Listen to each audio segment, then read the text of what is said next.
Muy buenas tardes, tengan todas y todos ustedes.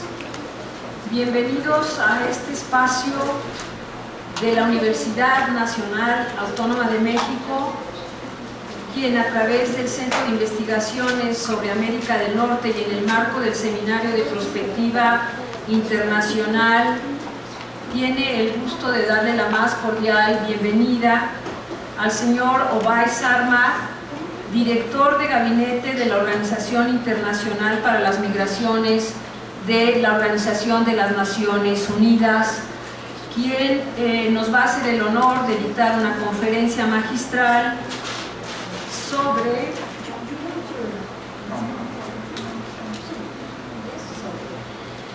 el título de la conferencia de nuestro invitado especial es la IOM y el Estado de la Migración Global.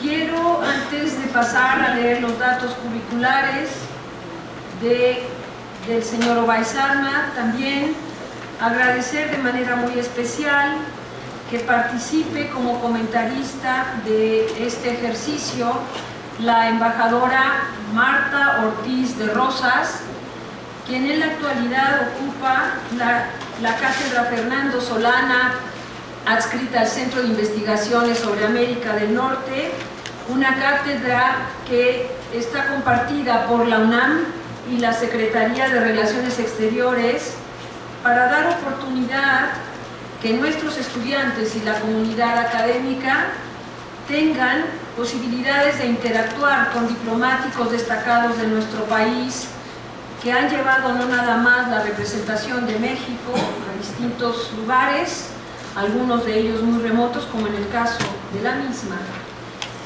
embajadora Marta ORTIZ de ROSAS. Quisiera también decirles que expreso mi gratitud y un reconocimiento muy particular al doctor Ruperto Patiño, quien está aquí presente, exdirector de la Facultad de Derecho y profesor distinguido de esa facultad, y a la doctora Alma de los Ríos, quien también es una destacada representante del cuerpo académico de la facultad, quienes a través de este grupo muy dinámico de colegas de la Facultad de Derecho denominado Enlace Jurídico Académico nos han acompañado en una serie de eventos académicos hablando sobre todo de temas internacionales y de temas regionales que enriquecen a nuestros alumnos. El Centro de Investigaciones sobre América del Norte tiene una misión que cumplir, que es sobre todo promover nuestro trabajo académico en favor de las nuevas generaciones. Paso entonces a leer muy brevemente la currícula muy amplia del doctor OVAIS SARMAD. Él, como señalé, es el director de Gabinete de la Organización Internacional para las Migraciones, un organismo que actualmente cuenta con 166 países miembros y un contingente de colaboradores de más de 10,000 personas que están trabajando en 450 lugares distintos a todo lo largo y ancho del mundo. El señor OVAIS SARMAD es responsable, sus responsabilidades como director de gabinete lo hacen responsable del campo operativo de esta importante agencia. Además es el que tiene a su cargo la dirección estratégica de la IOM para observar y dirigir que todas aquellas operaciones que lleva a cabo esta importante agencia sean administradas debidamente, sobre todo porque hay que reconocer que son los países los que aportan para la misión de esta agencia, pero además que tengan un impacto en todas aquellas comunidades de migrantes que se encuentran en el mundo. El doctor OVAIS SARMAD estudió originalmente la licenciatura en la Universidad de Osmania de Hyderabad, India, Él estudió Ciencias Económicas y Comerciales en dicha institución y después ha llevado a cabo estudios de posgrado, distintos cursos en High Performance Leadership y en una cosa que me parece fascinante, en el Strategic Migration Management, en el International Center for Parliamentary Studies en la Gran Bretaña. El doctor SARMAD ha trabajado en distintas instancias dentro de la propia IOM a lo largo de 27 años. Por lo tanto, él tiene no nada más un enorme conocimiento de todos los temas que intersectan el tema migratorio, entre los cuales están obviamente cuestiones de índole socioeconómica, humanitarias, el tema del desarrollo y el tema de la seguridad y el bienestar, pero sobre todo, y quiero extenderle un reconocimiento muy particular, es un hombre de convicciones y está de vocación precisamente en este sentido, de proveer mejores condiciones, sobre todo para aquellos migrantes que en el mundo no nada más transitan, sino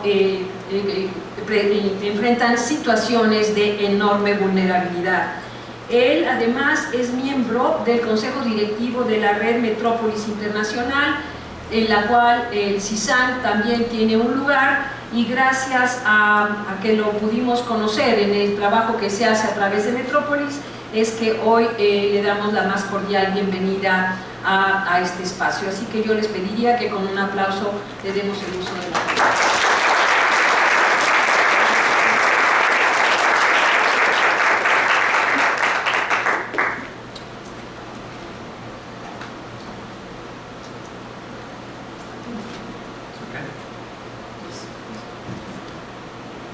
Good afternoon, and muchas gracias, señora Silvia, and ladies and gentlemen, ambassador, professor of the university here, many colleagues, and many of the students. It's a real pleasure and an honor for me to be here, and thank you, Silvia, for inviting me for this conference discussing the state of migration from IOM's perspective.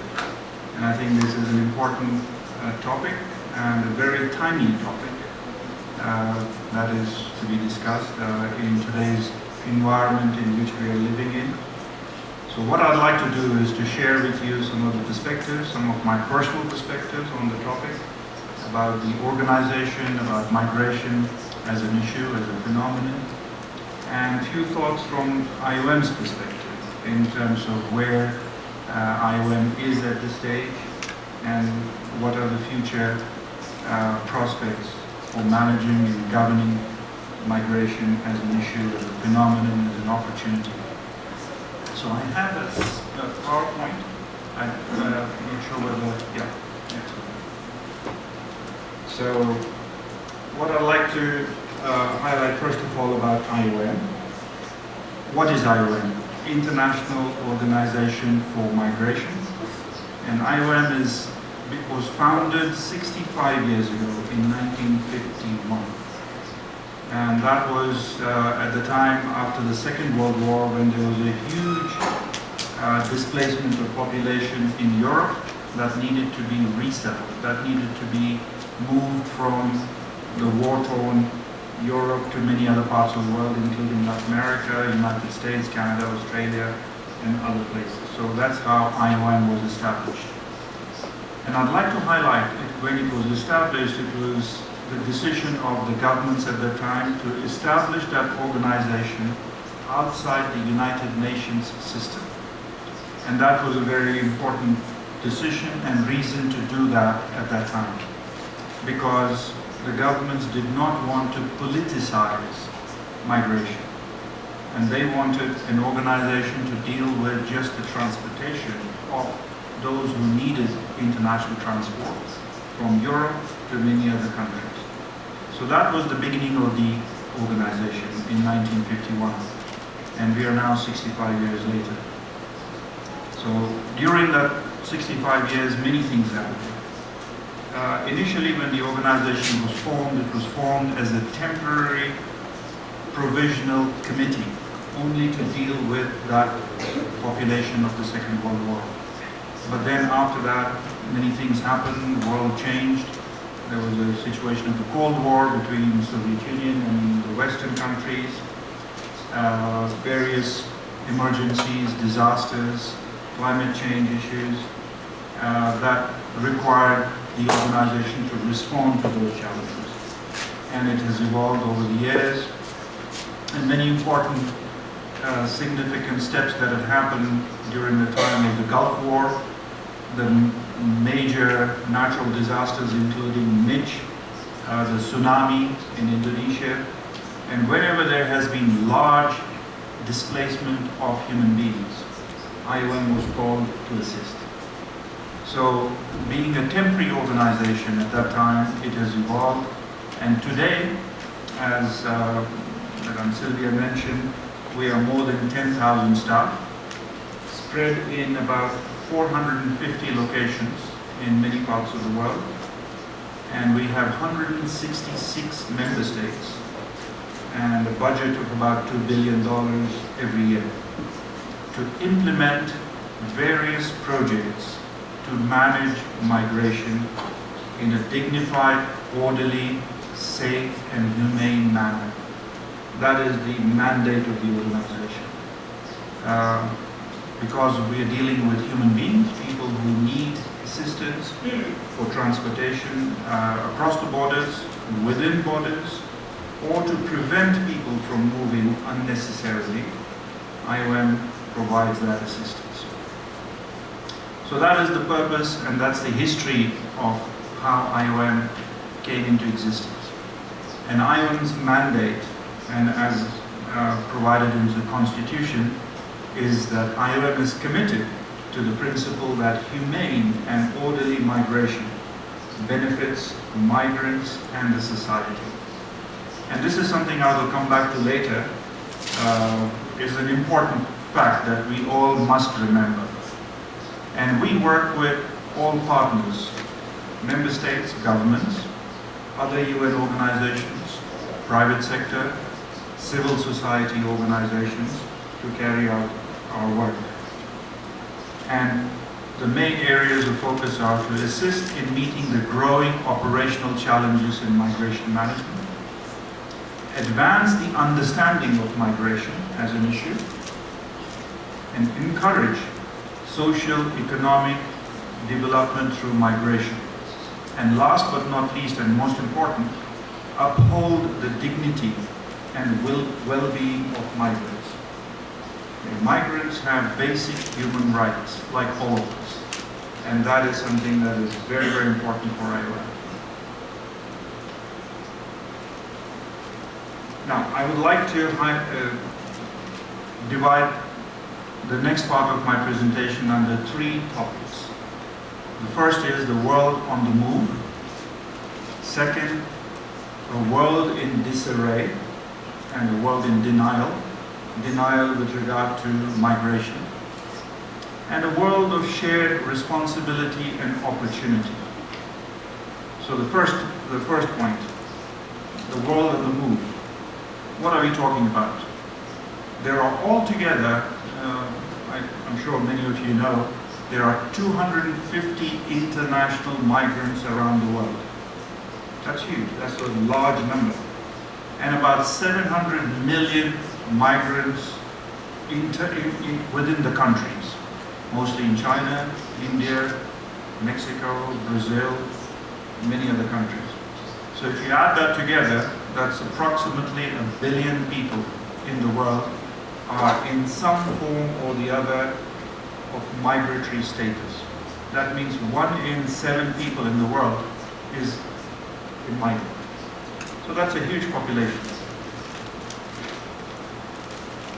Now, when I talk about the 250 million international migrants, here is a context how to understand that.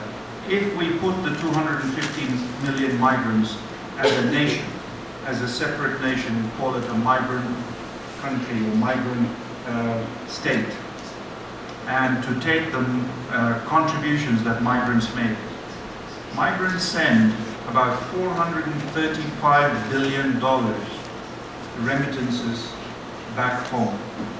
So if you put 250 million migrants and the remittances that they generate and send home, that would be a country similar to Austria, a middle European country in terms of the wealth, and in terms of population, a country somewhat smaller than Indonesia and slightly larger than Brazil.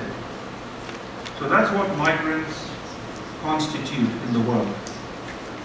And this is a phenomenon, this is an issue that has existed from the day one of human beings in the world. Migrants are people, human beings that migrated for many reasons.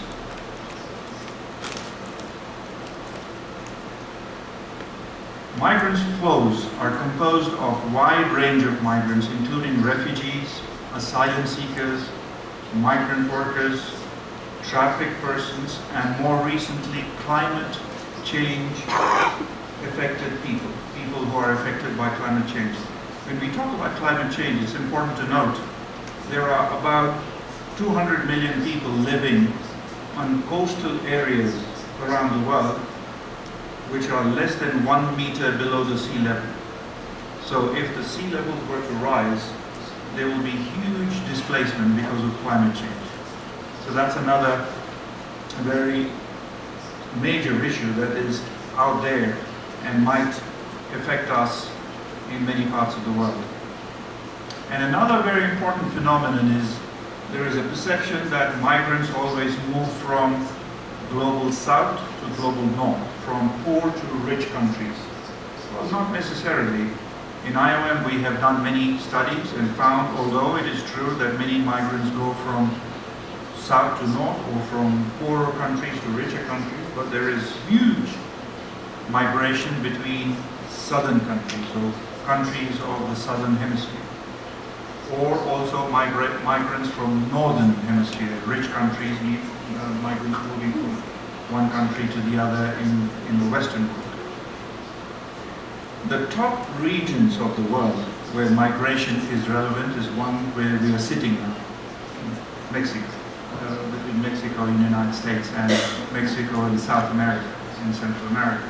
It's one of the largest and the most biggest corridor where migrants move both ways. And there are others in Central Asia, in Middle East and North Africa. And many migrants have traveled very long distances from countries of origin.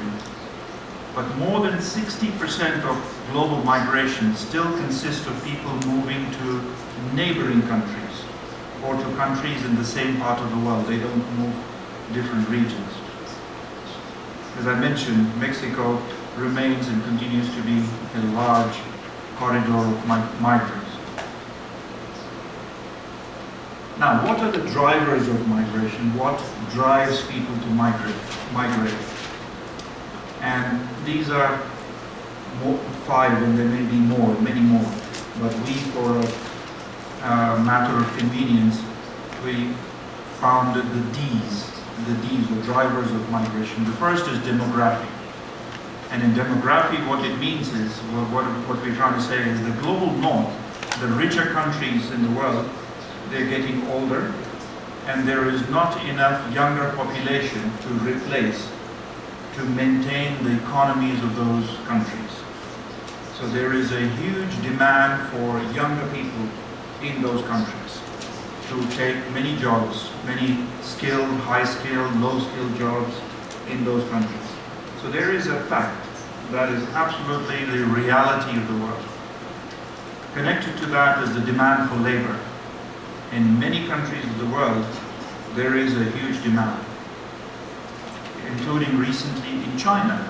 China is one of the most populous countries, but they need laborers. They need workers of different skills that China is now importing or migrating from other parts of the world.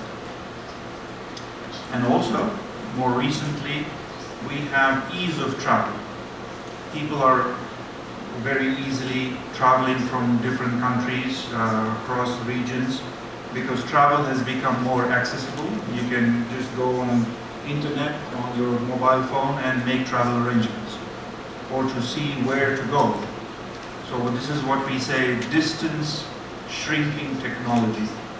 Maybe 5-10 years ago it was not so easy for people to go from one country to the other or one city to the other, but today it is more easy.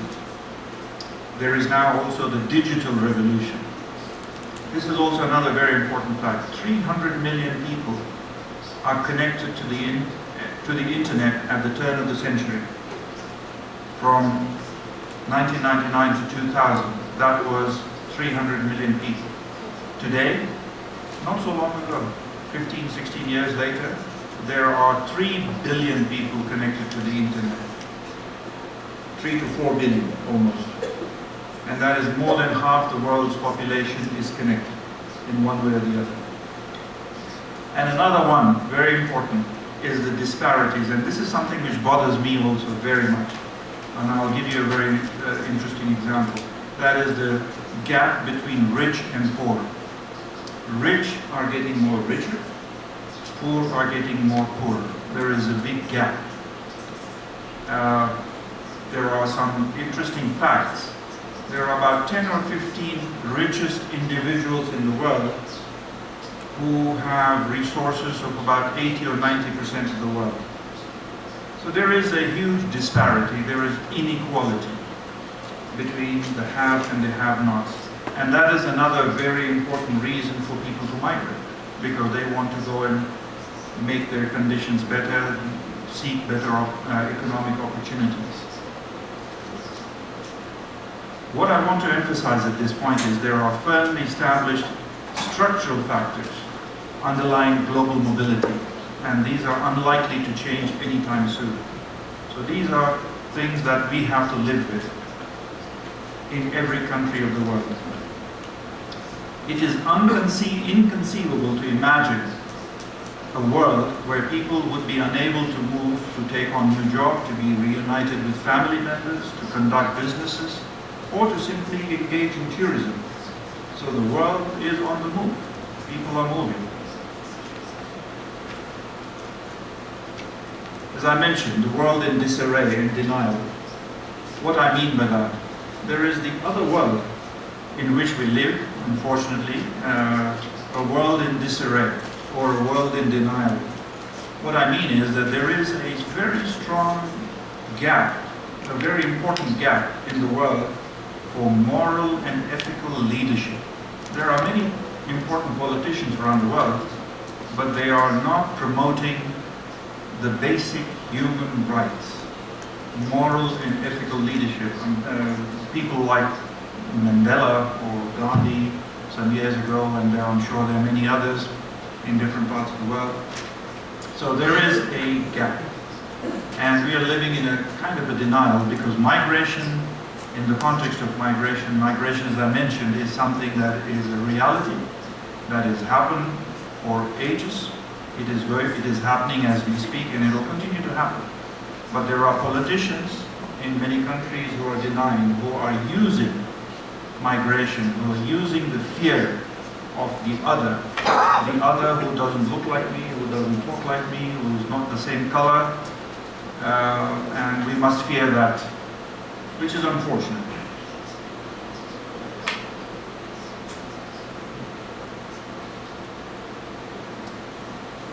I would like to highlight 5 of the most complex and sensitive policy challenges that policymakers have to contend with. First of all, the forced migration.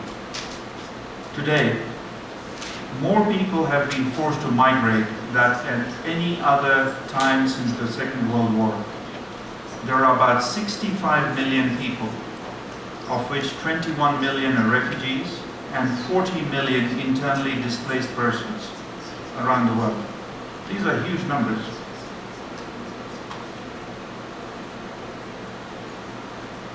There are multiple disasters.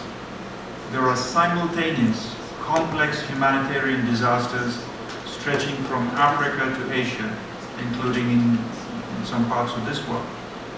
Recently, for instance, in Colombia, the major landslides that happened because of climate change. But some of the man-made disasters, unfortunately, the biggest today is the Syrian war that has displaced so many million people, and there is no political solution in sight. The same applies to Libya, Yemen, Iraq, and Afghanistan. And all of these conflicts are driving people to migrate under very dangerous circumstances, either through the sea, the Mediterranean, Gulf of Mexico sometimes, in Andaman Island and Andaman Sea. And there are no viable political processes anywhere in the world, including unfortunately also in the United Nations, to address those comprehensively and to find solutions, so that people migrate not because they are forced, but they migrate because they have a choice to migrate or not.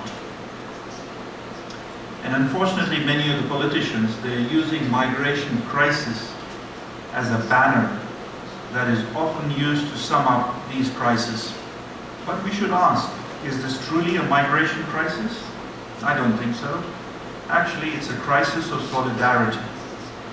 That states, the politicians, the leaders of the world, they are not coming together with the purpose of addressing this issue and sharing solidarity for those who are in need. And we are also seeing, unfortunately, if you look at any news channel these days or in your handheld devices, there is a very negative migration narrative, that migrants are considered to be terrorists, they are burglars, or they are not good people. That is unfortunate. This is really very extremely wrong. And it's rarely absent from the front pages. If you look at any front page of the newspaper or magazine, there is something about migration or migrants. And migration is too often blamed for many of the problems of the society, which is not true, which is absolutely not true. And many of the negative perceptions of migration have their origins in partisan interpretation rather than on fact.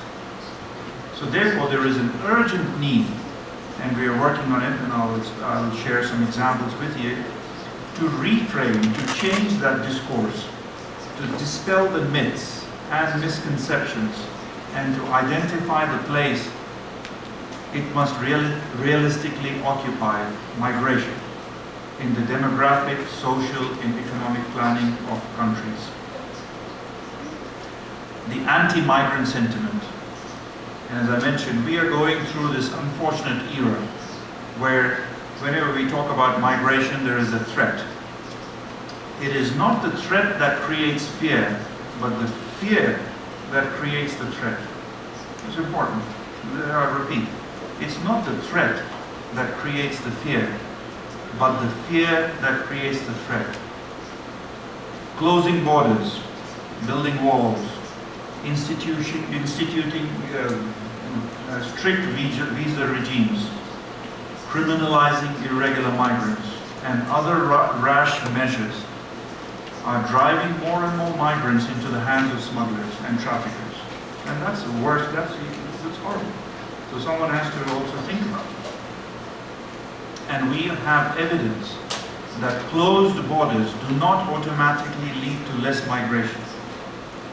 Firstly, because restrictions can compel migrants to find other illegal channels, or they use family reunification channels, or economic channels. Second, strict border controls often divert migratory flows through other terrestrial or maritime routes, and we've seen that in many parts of the world, thereby increasing the market for smugglers or raising the price that people have to pay to the smugglers and the traffickers to take one person from one place to the other. So these are some of the major risks. And then there is the political malaise.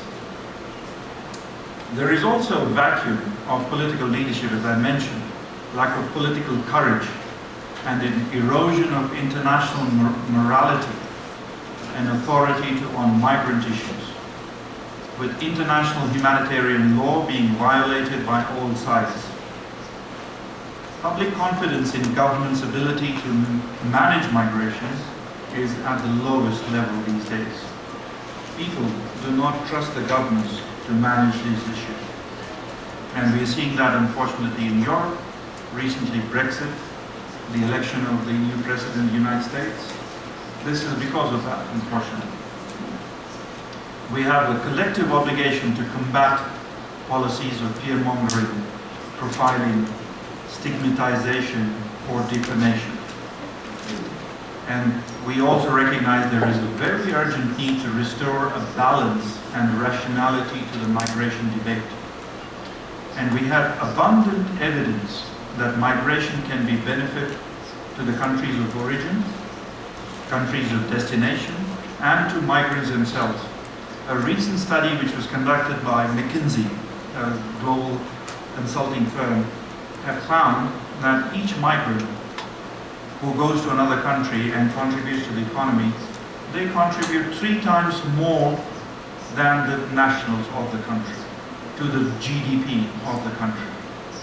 These are some very interesting facts because migrants are considered, if you look at it broadly speaking, without the narrow focus on security, terrorism, or irregular migrants.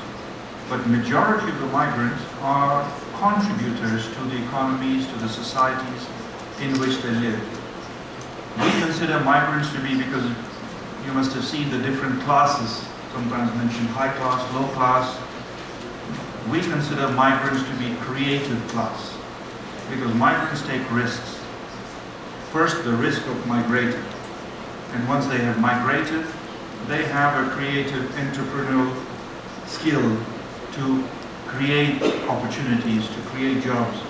Many of the big companies in the United States that we know about were either established by migrants or being managed by migrants these days. Let me turn to the third point, the world of shared responsibility and opportunity. We believe in IOM that it is entirely within our capacity that these migratory movements, if there is a political will to manage and to have a very good migration governance. We therefore should focus on investing our energy and political capital in smart policies rather than in stigmatizing migrants and migration. Now, after giving you some of the negative aspects of migration, migratory process, let me tell you what is on the horizon. There is a lot of hope. The international community in the last few years has made a lot of progress. The first one is there is the Global Migration Group. All the United Nations agencies, there are about 21 United Nations agencies who have some form or the other engagement in migration. And they have come together in what is referred to as Global Migration Group. And they focus on addressing the various issues and challenges of migration and to promote the wider application of all relevant international and regional instruments and the norms relating to migration. It also seeks to improve the overall effectiveness of the United Nations policies and programs in the field of migration. And another important global process is the Global Forum on Migration and Development.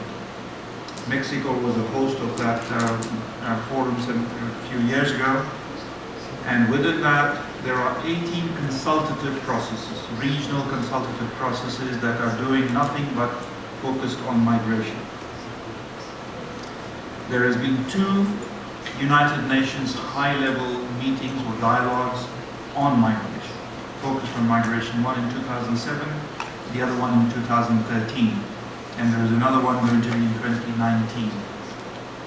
All of these mechanisms have contributed to the development of a favorable climate for the adoption of a very major and a significant decision last year, which is referred to as New York Declaration. This was adopted on 19 September 2016. I would share more information about that Global Compact or the New York Declaration. But let me provide you a little bit of context to that. 2016 was a historic year for migration and for IOM. Now the context, if you look at the world order in terms of international cooperation on major issues of the world, development, security, nuclear armament, legal processes, climate change, there have been global agreements, treaties, conventions that have been adopted to address those issues. The most recent was climate change. Before that was the SDGs, the Sustainable Development Goals. In 1951 there was a Refugee Convention. But there is nothing in the world to govern migration. There is no treaty, there is no framework for the governance of migration. So on 19 September last year, 193 states, all countries around the world, unanimously agreed that there should be a global framework to manage migration, or migration governance. And that should be adopted next year in September 2018. And the process to do that is referred to as the Global Compact. And on the same meeting of 19 September, another very important event that happened was IOM was brought into the United Nations. As I mentioned in the beginning, IOM was created outside the United Nations. On 19 September last year, the decision was made that IOM should now become part of the United Nations. And the reason was very simple, because there is one global multilateral system dealing with global issues, and that is the United Nations. And migration, since it's a global, multilateral, multidimensional political issue, and IOM is the major organization dealing with migration, should be part of that United Nations system. So IOM was brought into the United Nations. As I mentioned, the New York Declaration that was adopted decided that there should be a global compact to be adopted in 2018. The Global Compact will be framed and in congruence with the target 10.7 of the Sustainable Development Goals. The SDGs, there are 17 SDGs, as you know, and out of that, the goal number 10, and out of that 10.7 refers to migration specifically. But migration is a cross-cutting issue. It cross-cuts almost all the SDGs. So what is the Global Compact? The Global Compact is intended to set out a range of principles, commitments, and understandings among member states regarding international migration in all its dimensions. It will make an important contribution to global governance and enhance coordination on international migration. It will present a framework for comprehensive international cooperation on migration and human mobility. And it will address all aspects of international migration, including the humanitarian, development, human rights, and other aspects. So it will be a comprehensive, a well-structured framework that will guide the governments around the world and societies and all of us to know how migration is to be governed and managed. This decision to develop such a framework is a momentous one. The promise of the Global Compact is that migration, like other areas of international relations, will at least and finally be guided by a set of common principles and approaches. IOM has a vision. IOM, being the only lead migration organization, wants that Global Compact in which migrants move as a matter of genuine choice and not because of desperate necessity, in which the rights of migrants are protected throughout the migratory cycle, and in which migration is a positive force for all the world's peoples and societies. And the development of the Migration Compact, the Global Compact, is an ambitious endeavor. At the end of January this year, there was a resolution in the United Nations, and it's important to mention that Mexico and Switzerland, there are two countries who are co-facilitating the development of this whole negotiation process. So Mexico is an important country and is very much engaged in the whole process. And we are now moving towards the substantive part of the development of the compact. In the modalities resolution, now let me tell you briefly how the compact will be developed and worked on. The modalities resolution that was adopted in 19 September identified 24 thematic areas that cut across all aspects of migration. So what IOM is doing is IOM is preparing concept papers, thematic papers on each of those topics of the 24 modalities contained in the resolution. And this will be presented to all member states. You all will have access to those papers through our website in all three languages, English, French, and Spanish. And those papers will be grouped into 6 thematic groups. And then next year, political negotiations will start between the countries, which will then culminate into the adoption and agreement of the Global Compact, which will be adopted. So that is the process of the Global Compact.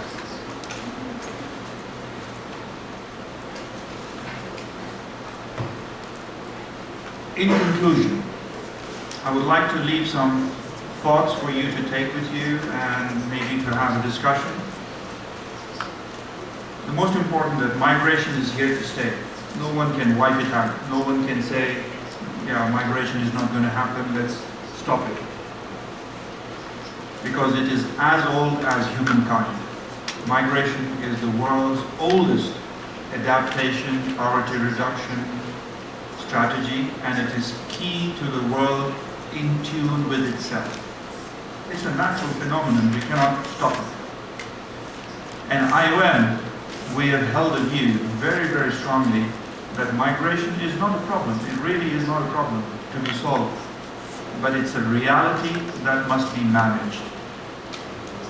And that we believe that human mobility is inevitable given the economic, social, demographic realities around the world.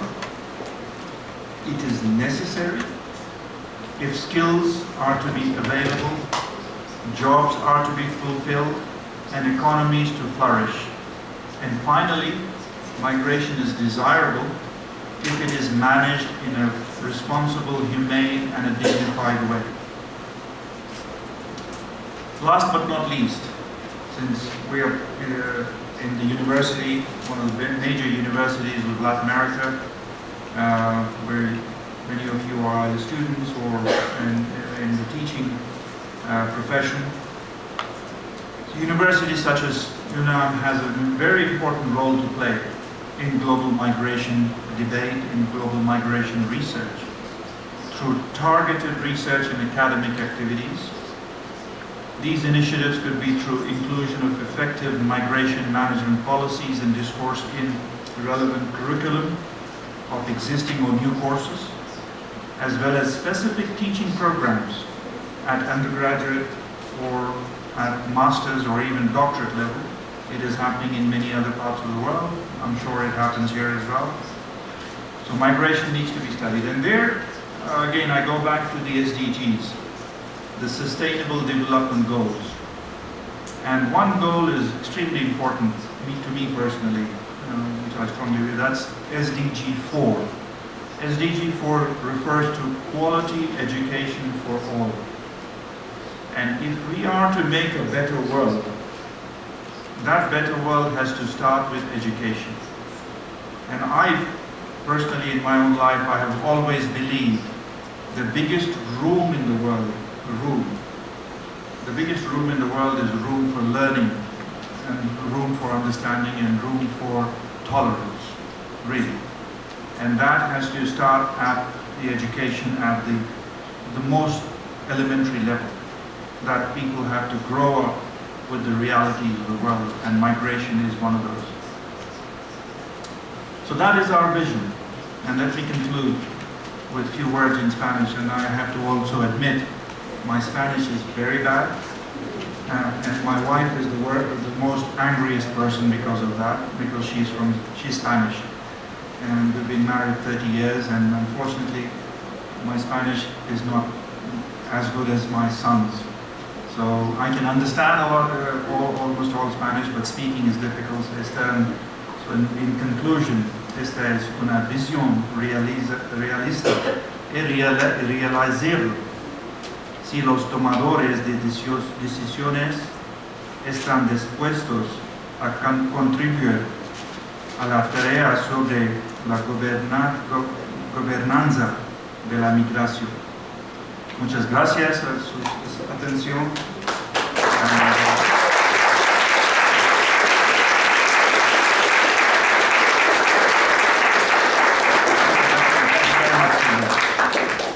I'd be more than happy to answer any questions or engage in a discussion, but before that. Muchísimas gracias al doctor SARMAD OVAIS. Quisiera interrumpir brevemente para darle la más cordial bienvenida al doctor Alberto Vital, quien nos acompaña. Llegó luego de una mañana muy apretada de compromisos académicos, pero nos distingue con su presencia. Él es el coordinador de Humanidades de nuestra Universidad Nacional. Viene acompañado de dos destacados miembros de su equipo, la licenciada Tijerina y el licenciado Nagano, así que de verdad, de todo corazón les agradecemos muchísimo. Sabemos el esfuerzo que representa para usted, doctor Vital, hacernos un hueco en su agenda. De verdad es para nosotros un privilegio tenerle aquí. Agradezco de manera también muy particular la espléndida presentación del doctor SARMAD OVAIS.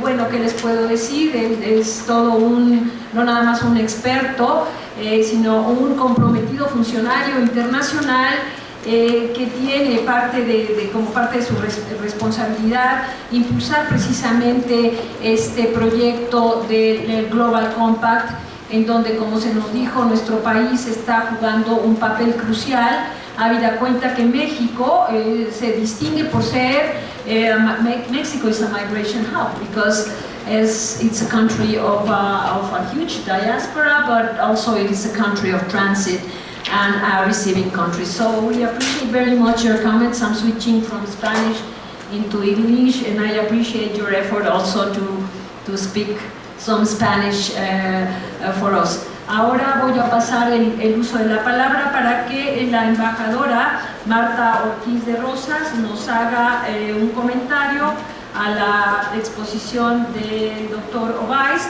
Me limitaría a decir que la embajadora Marta Ortiz de Rosas fue embajadora extraordinaria y plenipotenciaria de nuestro país en Australia, en Papua New Guinea, en las Islas Fiji, y también ante la República de Corea, y embajadora concurrente ante la República Popular Democrática de Corea y Mongolia. Ha sido asesora especial para temas de migración internacional y desarrollo en la Subsecretaría para Asuntos Multilaterales y Derechos Humanos de la Cancillería, y como les comenté, el CISAN ha tenido el enorme privilegio de trabajar con la embajadora Ortiz de Rosas, ya que ella está como embajadora en el marco de la Cátedra Fernando Solana, adscrita a nuestra institución. Marta, la palabra es para ti. Gracias. Muy buenas tardes a todos, especialmente al señor coordinador, el doctor Alberto Vital, que es un honor que esté con nosotros. Quisiera decir que es un honor para mí estar en esta mesa con un especialista tan relevante en el tema de migración internacional, el director de gabinete, el señor OVAIS SARMAD, y desde luego agradecer muchísimo a la directora del CISAN por invitarme a estar con ustedes en esta mesa tan importante de este tema que es tan relevante para México y para el mundo. I would like to refer very briefly to the Global Compact, because our keynote speaker has made a very clear and explicit and presentation regarding the migration history and the IOM's role in this field. So I will follow up on the important role that IOM is taking in this new process of the Global Compact, the Global Compact that is going to be adopted in 1918. It is of great relevance that for the first time the UN Summit for Refugees and Migrants on September 2016, the world leaders came together at the United Nations to address issues affecting both refugees and migrants, and that the outcome document of the summit expresses the political will of the world leaders of 193 countries to save lives, protect rights, and share responsibility on a global scale. As Mr. SARMAD said, the declaration has set in motion a much longer process focused on migration, providing an opportunity to work towards the Global Compact on safe, regular, and orderly migration that upholds the human rights of migrants and their families, irrespective of their migration status, enhances their well-being and promotes inclusive growth and sustainable development in societies of origin, transit, and destination. The Compact will present a range of principles for international migration, and it will offer a framework for comprehensive international cooperation. This represents a great opportunity for countries like Mexico that are facing a challenging migration juncture produced by the new government in the United States. Mexico has probably more than 5 million irregular and resident migrants in the USA that have been working hard to achieve a better life for them and for their families. They have not committed any crime, and some of them only some administrative faults according with the US migration laws. They have been paying taxes and they have not abused the social system of the host country. Instead, they have contributed to create new jobs and businesses, as well as they have been contributed to the demographics of the country. And also to diversity, enriching the culture of the host country and supporting development in both home and host societies. According with several very serious studies like the McKenzie that Dr. SARMAD mentioned before, potentially 3 million of those migrants could be returned to Mexico during the Trump administration. So Mexico has a very important role to play in this new global compact, and according with the New York resolution, Mexico is actually a country of transit, return, and destination. Migrants from Central America, the Caribbean, from Venezuela, Colombia, Argentina, and from other continents are crossing or staying in Mexico in addition to the returned Mexican migrants. So these represent a big burden and a challenge for Mexico. Recently, the world has witnessed a very serious movement of people from Africa, Middle East, Central America, and the Caribbean to Europe and North America. As the IOM stated, the world should better understand that migration has been and will be there forever. As long as there will be push and pull factors, migration was inevitable, necessary, and desirable. The world should build long-term solutions. The new round of negotiations agreed by the UN member states to have a comprehensive and holistic global compact encompassing principles, guidelines, and good practices that are already in place in many different UN, international, and regional instruments, and also dispersed in different institutions and bodies, have the mandate to respect the human rights of all migrants, regardless of their migratory status, facilitate safe and orderly and regular migration, and reduce the incidence and impacts of forced and irregular migration, to combat smuggling, trafficking of human beings, and bad employers' practices. A well-governed migration in which the rights of migrants are protected throughout their migratory process should be in place in 2018. In this new framework of migration governance, the New York Declaration has recognized that IOM has an important role and it will be part of the whole process with the expertise and making all these papers that Mr. SARMAD has told us. So I would like to wish a lot of success for the negotiation process with the IOM, and I am very, very glad that now IOM is part of the UN system. And thank you very much, and I wish you a very nice trip back to your, or to your next destination.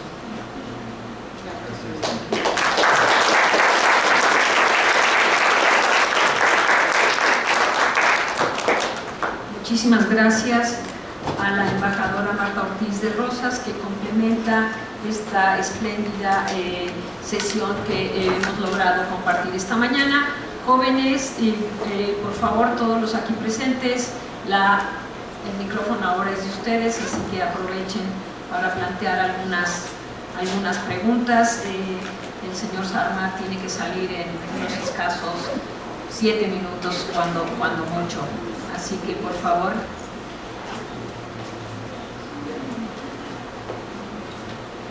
The global governance of migration, what is the most important agreement?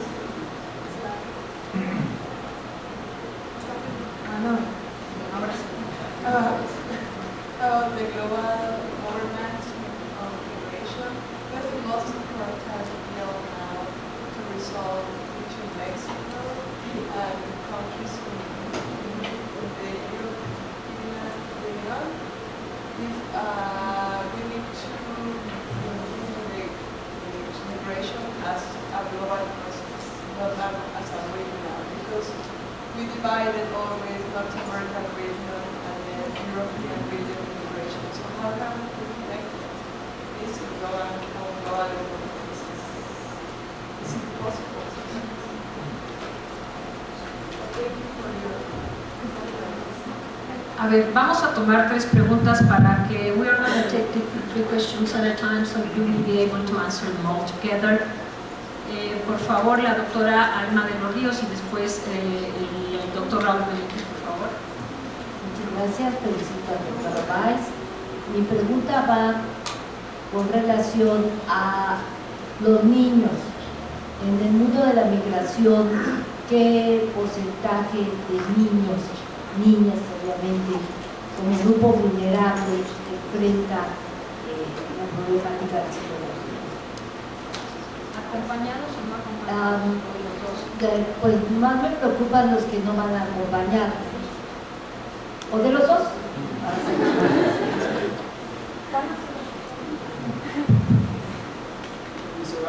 Thank you very much for the presentation.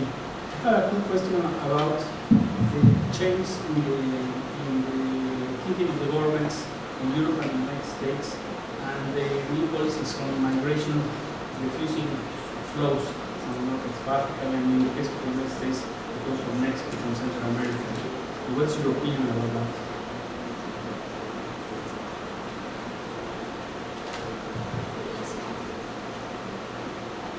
En la segunda.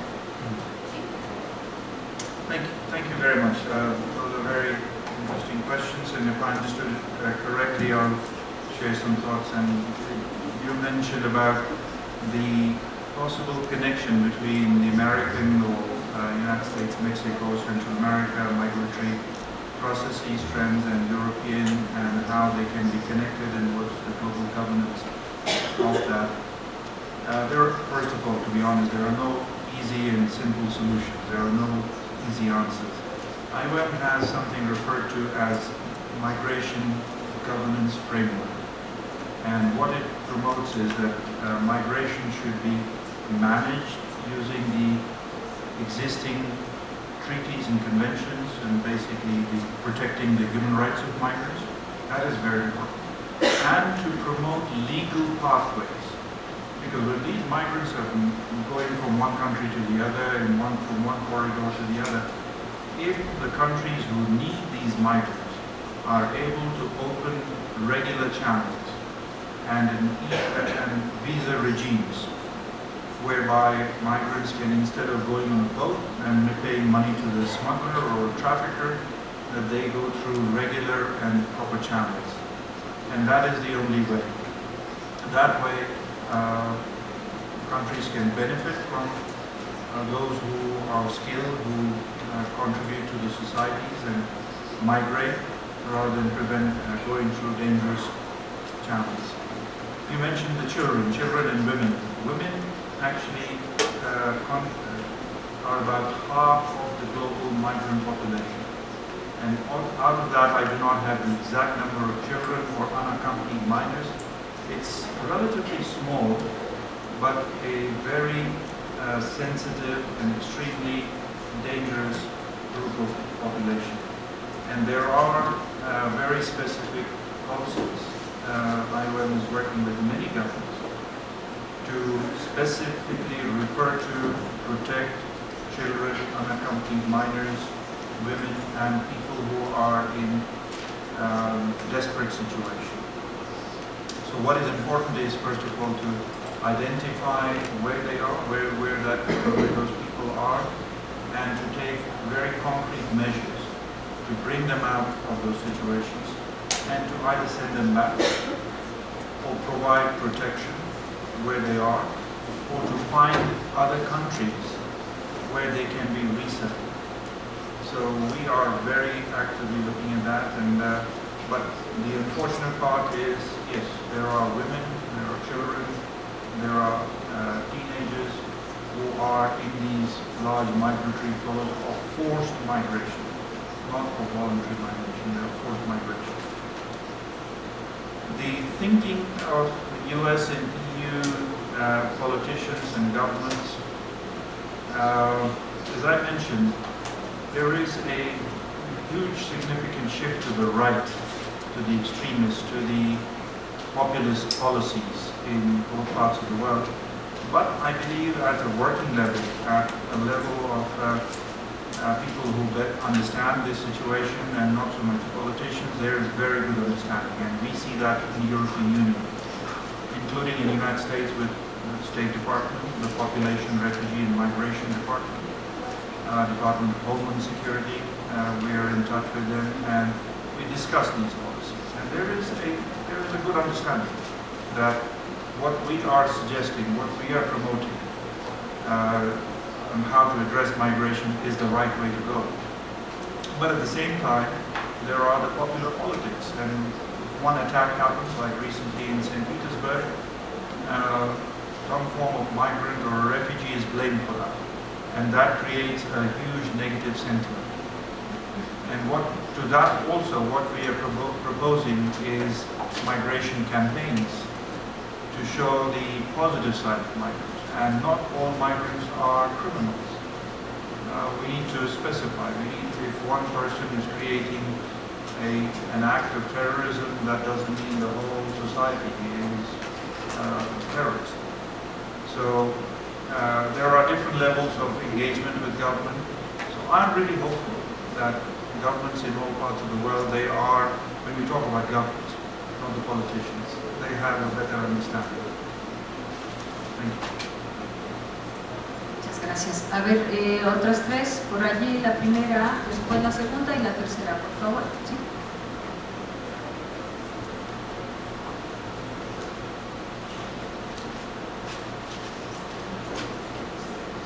Thank you very much for your kind In the governance of migration, is there a place for the voice of the diasporas?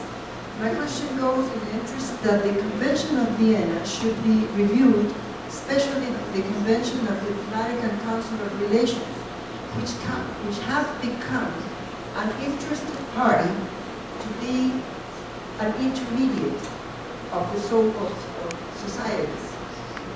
So I especially work for the rights of the diasporas, and I would very much want to know if there has been developed this topic in these groups. I hear about the democratization of the United Nations, but that's in talks. So I would want to know which group is addressing that interest, if there is so, because very soon the UNAM will be hosting the pursuit of that right, of those rights. Thank you very much for that presentation. That was first I want to make a question. Who should be in charge for the protection of those migrants?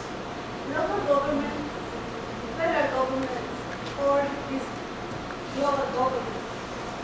The second one is what kind of public policy could be implemented in order to prevent forced migration? I understand that migration is good, it's a sign of, but the one that is involuntary migration, what kind of policy, or what is the role of governments in order to prevent that kind of migration? Thank you.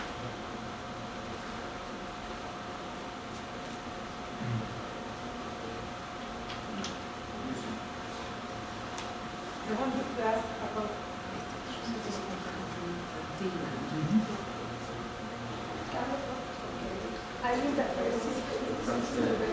I wanted to ask about the New York Declaration.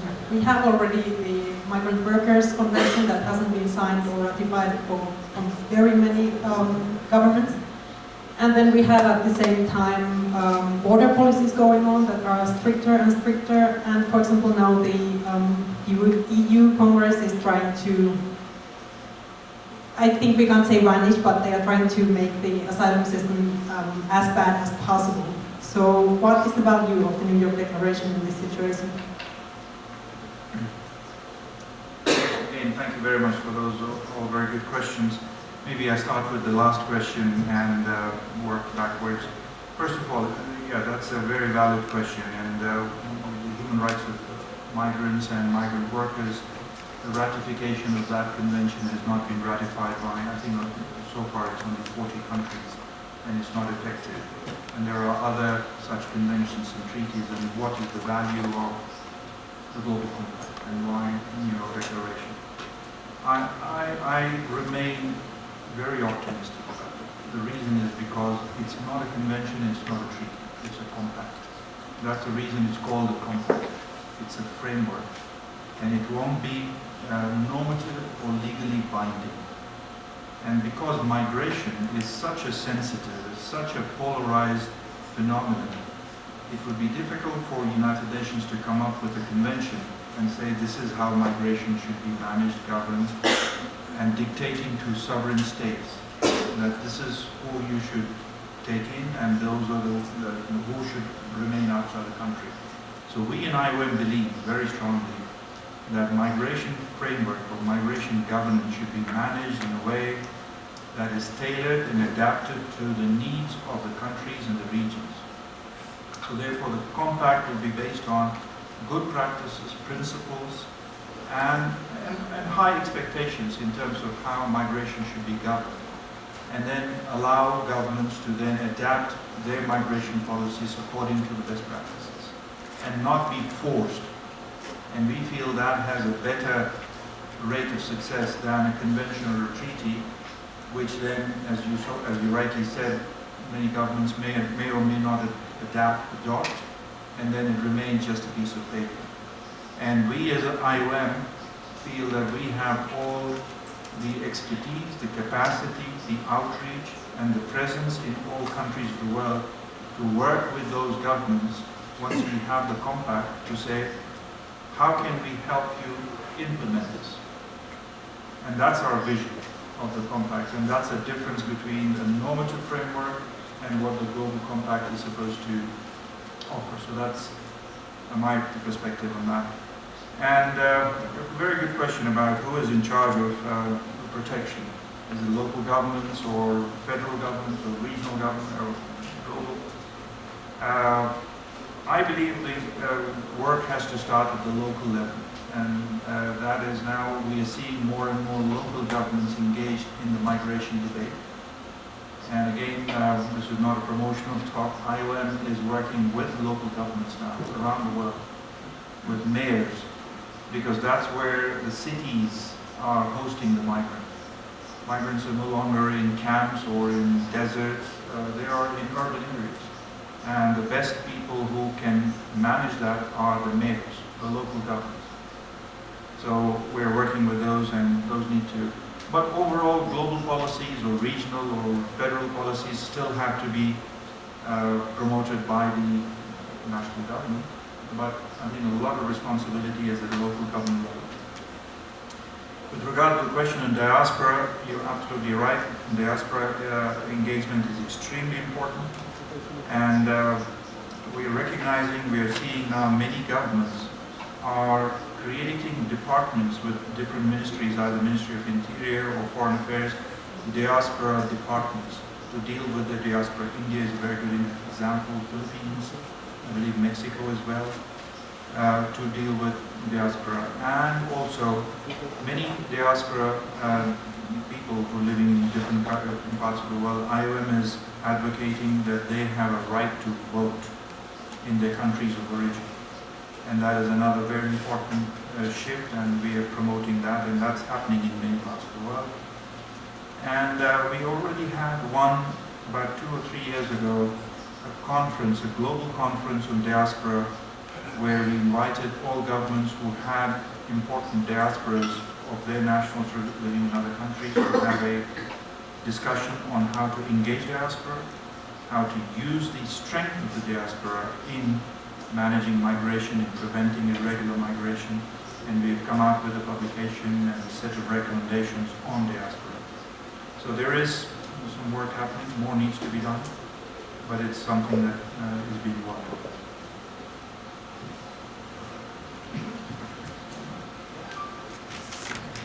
Muchísimas gracias a todos y cada uno de ustedes, de manera muy especial al coordinador de humanidades, y no se diga a nuestros distinguidos especialistas que en esta mañana pudieron acompañarnos para hablar del papel que tiene la Organización Internacional para las Migraciones. We are invited Dr. OVAIS to come back to the university. This is the second time he has been here, and we appreciate very much having, I mean, you're spending some time with our community. You want to say something? Yes, please. Thank you very much. I'd like to just very quickly say some closing remarks. First of all, thank you most sincerely to Dr. Silvia for the invitation. And I would like to recognize the UNAM University, Dr. Alberto Vita, the coordinator of humanities at the University of Mexico. Grateful for your invitation and hosting me. I really appreciate it, and we'll work closely with you, with your students. Another thing, if you're interested in internships in IOM, please reach out to our offices. That is another way. Here are a few things I'd like to share with you before I leave. One is in terms of documentation, and I'll leave it with Madame Silvia. A copy of the speech that I shared with you and the PowerPoint presentation. Second is, I mentioned the McKinsey study. Here is one page that I took from that study, but it's available online, and it has some very, very important statistics. For instance, migrants contributed 9.4% of global GDP that is $6.7 trillion. Come on, I mean, this is huge numbers. And migrants do not harm the long-run employment or wages of native workers. There are very compelling facts about migration. And another article that I wanted to share with you, and I'll leave a copy, and please refer to that, is recently there was a very interesting article from Spiegel, it's a German newspaper, but it's in English, which says the debate over much of what we know or what we think about migration is wrong. And it's really true, and it's supported by evidence, and that should be very important for colleagues in the university. For instance, it has very strong statements and statistics and facts to say, no, closed borders do not automatically lead to less migration. It says, no, migration policies have not failed. No, migration policies have not become more restrictive. And no, development aid in countries of origin does not prevent migration. And migration does not lead to brain drain. These were the myths, if you like, that many of the media have suggested, but this is a very good article recently that has come out. So I'll share that, a copy of that with you. And last but not least, IOM's vision for the Global Compact. So those are 4 pieces of documentation. I'll leave it to you. Please refer to those. And once again, it's been a great pleasure. Thank you very much, Ambassador, for your remarks. And it's been a pleasure and an honor to be here with you. And I hope to come back again sometime in the future. Thank you very much.